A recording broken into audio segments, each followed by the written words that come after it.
আজকেও জুলাই সনদ নামে একটা সনদে কিছু রাজনৈতিক দল একত্র হয়ে স্বাক্ষর করবে এবং এর নাম তারা দিতে চায় জাতীয় ঐক্য। আমরা মনে করি এটা কোনো জাতীয় ঐক্য নয়। বাংলাদেশে গণ অভ্যুত্থানের পরে আমরা সবচেয়ে বেশি একটা কথা শুনতে পাই, জাতীয় ঐক্য। তো জাতীয় ঐক্য বলতে আমাদের দেশের কিছু মানুষ মনে করে শুধু কয়েকটা রাজনৈতিক দল এক টেবিলে বসলেই জাতীয় ঐক্য হয়ে যায়।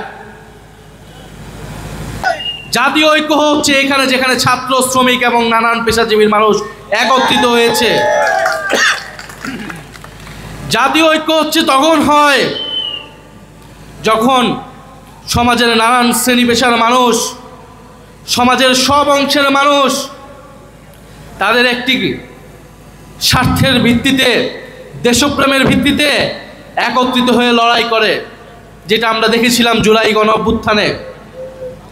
জুলাই গণ অভ্যুত্থানে আমরা কোনো রাজনৈতিক দলের ব্যানার দেখিনি, কোনো রাজনৈতিক পরিচয় দেখিনি।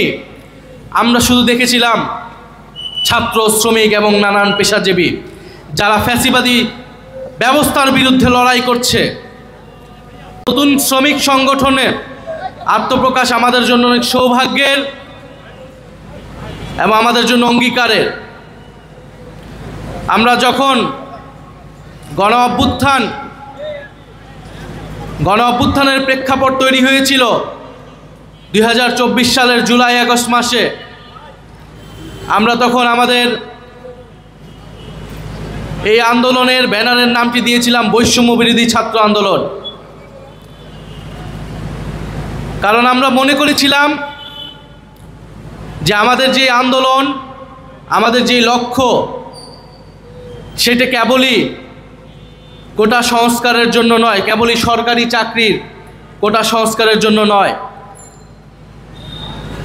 বরং সরকারি চাকরিতে যে কোটা ব্যবস্থা, চাকরিতে যে বৈষম্য, সেটি সমাজের যে বৃহত্তর বৈষম্যমূলক ব্যবস্থা তারই একটি অংশ মাত্র।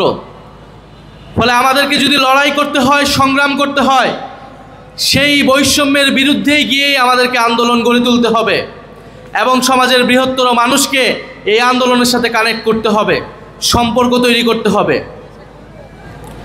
এবং ইনশাল্লাহ আমরা যেই লড়াইটা শুরু করেছিলাম 2024-এ বৈষম্য বিরোধী ছাত্র আন্দোলনের মধ্য দিয়ে, আজকে শ্রমিক শক্তির আত্মপ্রকাশের মধ্য দিয়ে তা আরও অনেক ধাপ এগিয়ে গেল। বিভিন্ন পর্যায়ের নেতৃবৃন্দ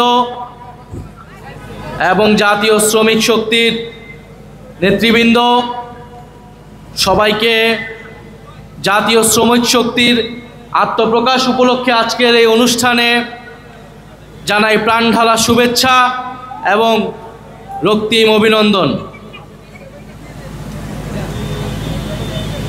আজকে জাতীয় নাগরিক পার্টির সহযোগী সংগঠন হিসেবে জাতীয় শ্রমিক শক্তি আত্মপ্রকাশ পাচ্ছে। আজকের এই আত্মপ্রকাশ অনুষ্ঠান